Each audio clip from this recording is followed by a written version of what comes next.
All right, we're talking center drills for live and dead centers.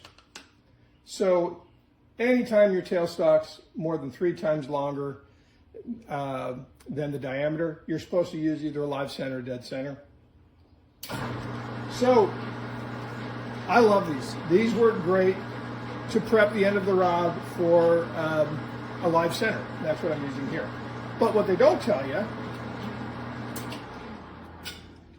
is these are super stiff drills. And what I use them for all the time is to do starter holes, whether I'm using a hand drill or on my mill.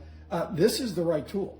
And so if you just need to do a starter hole, they don't budge, they don't wiggle.